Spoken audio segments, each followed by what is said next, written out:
High বন্ধু, good afternoon. তো চলে এসেছি রান্নাঘরে। আজ হচ্ছে লক্ষ্মী পুজো, তো সবাইকে জানাই শুভ লক্ষ্মী পুজো, অনেক অনেক শুভেচ্ছা এবং ভালোবাসা। তো আজকে কিন্তু আমি করব ভোগের খিচুড়ির মতন, ভোগের খিচুড়ি নয়, ভোগে যেরকম খিচুড়ি হয় ঠিক সেরকম খিচুড়ি। আর অনেক দিন ধরে আমার খুব ইচ্ছে করছে তোমার ভোগের খিচুড়ির সাথে একটা চচ্চড়ি। দেখো প্রচুর বাজার করেছি সকালবেলা, তো এই চচ্চড়ি খাবো। ছেলের জন্য করব নিরামিষ আলুর দম। তো চলো, সমস্ত উপকরণ কিন্তু নিয়ে নিচ্ছি। ওখানে চালের খিচুড়ির জল নিয়ে নেওয়া হচ্ছে, আর একে একে উপকরণ করে নেওয়া হবে। তো চলো, এক হাতে ফোন ধরে সম্ভব নয় তোমাদেরকে দেখানো, তো আমি কেটে নিয়ে তারপরে কিন্তু তোমাদের কাছে ফিরে আসছি। তো বন্ধু, কড়া গরম হয়ে গেছে। আমি কিন্তু এখানে 250 গ্রাম মুগ ডাল নিয়ে নিয়েছি। চাল আর ডাল সমান সমান দেব। তো বন্ধু আর একটু দিয়ে দিচ্ছি। এটা কিন্তু লো ফ্লেমে ভালো করে সুন্দর করে ভেজে দেব।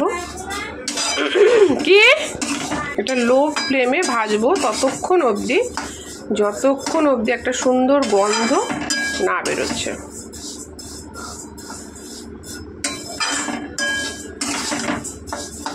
তো চলো ভেজে নিই।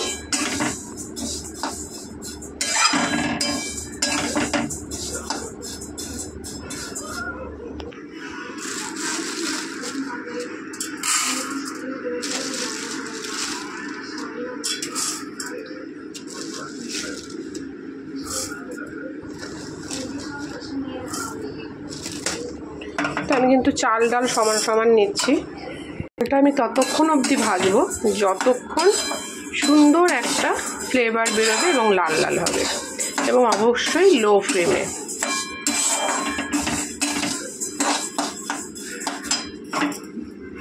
এবার চালটা ধুয়ে নেব। খুব যে কষলে ধুতে হবে এরকম মানে নেই, আমি একটু কষলে ধুচ্ছি যেহেতু আগের চাল রয়েছে, তো সেই জন্য। তোমরা এখানে গোবিন্দভোগ চাল দিয়েও করতে পারো।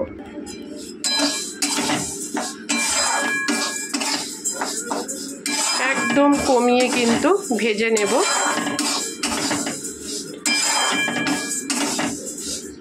তো ডালটা আরেকটু ভাজা হবে। তো চলো দিলাম, এবং জলটা যতক্ষণ না গরম হচ্ছে ততক্ষণ কিন্তু কিছুই দেব না। তো কিন্তু ডাল কিন্তু খুব সুন্দর করে ভাজা হয়ে গেছে। এবার আমি নামিয়ে নেব।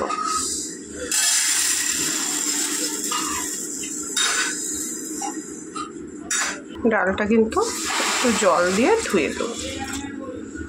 ধোয়া মানে সেরকম নয়, জাস্ট একটুখানি গরম ডাল।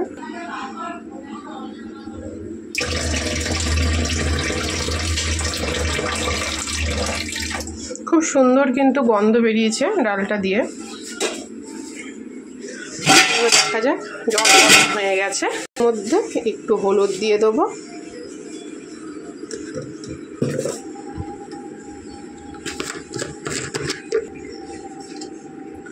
একটু লবণ দিয়ে দেবো।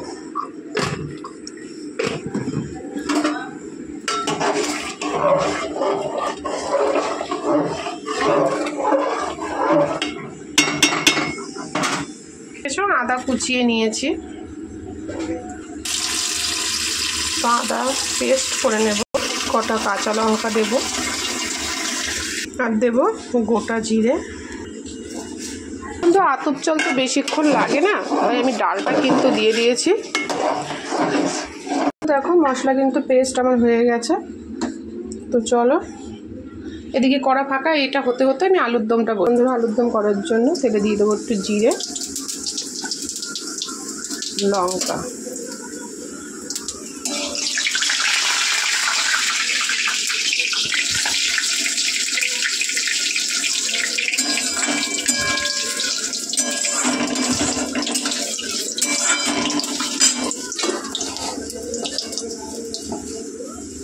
এবারে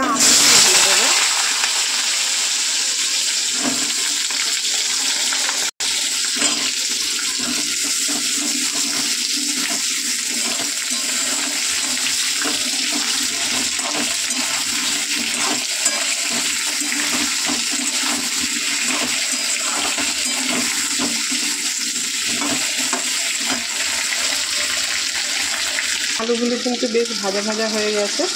এটা কিন্তু এই আলুর দমে চালমগজ, পোস্ত, কাজু বাদাম এগুলো দিতে পারো। আমি আজকে দেবো না, কারণ আজকে একটু অন্যরকমই করছি। আম্মা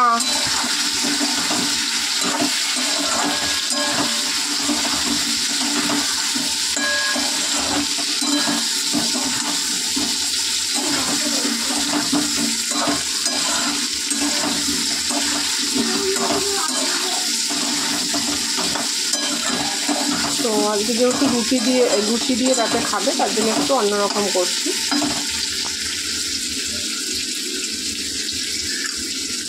আদা, জিরে, লঙ্কা পেস্টটা দিয়ে দেবো।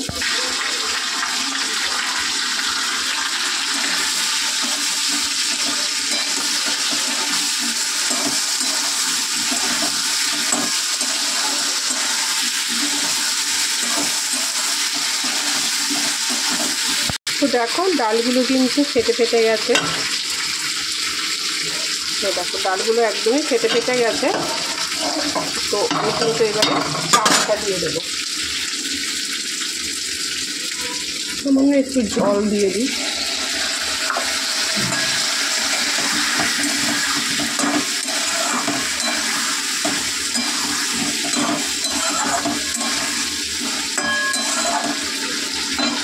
এবার ধুয়ে রাখা চালটা দিয়ে দেবো।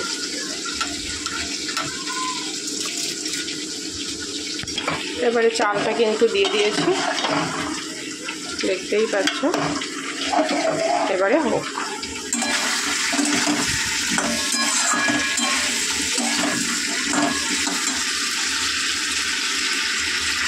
টমেটোটা দিই।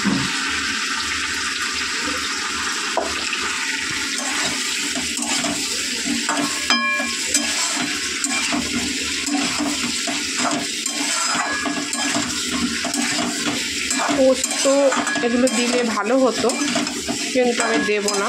রাতেরবেলা লুচি দিয়ে খাবে তো একটু ঝালঝালি করছি। খিচুড়ির জন্য কিন্তু চাল একদম দেখতেই পাচ্ছ, চাল ডাল একদম কিন্তু হয়ে গেছে। সেটা হতে থাকুক, এটা শুধু এখন সম্বারা দিলেই হয়ে যাবে। একদমের কিন্তু আলুর সেদ্ধ বা কষা প্রায় হয়ে গেছে। তো আমি কিন্তু এটা লঙ্কার গুঁড়ো দিয়ে দিলাম। আলু সেদ্ধ ডান। এটাতে কিন্তু একটু জল দিয়ে ফুটিয়ে নেব, বেশি দেব না, এই যে একটুখানি জল দিলাম। তারপরে ভালো করে ফুটিয়ে আলু ঠালু সেদ্ধ প্রায় ডান। এই যে তোমরা চাইলে নামানোর আগে পোস্ত, কাজু, পেস্তা, চালমগজ দিয়েও নামাতে পারো। আমি আগেই বললাম করবো না, কারণ রাত্রে লুচি দিয়ে খাবে, তো সেই জন্য।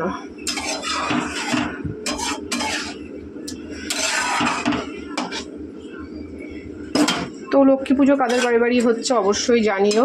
আর আমার লক্ষ্মী পুজোর আজকের এই মেনু। আর দেখো তো আমি কিন্তু এদিকে পাঁচমিশালি সবজি কেটে নিয়েছি। তো সবই তোমাদের সাথে শেয়ার করব দ্বিতীয় পার্টে বা নেক্সট পার্টে, কারণ একবারে এটাতেই কিন্তু প্রায় 9 মিনিটের কাছাকাছি হয়ে যাচ্ছে। তো আমি এই ভিডিওটা এখানেই শেষ করব, আবার নতুনের সাথে আমি শুরু করব।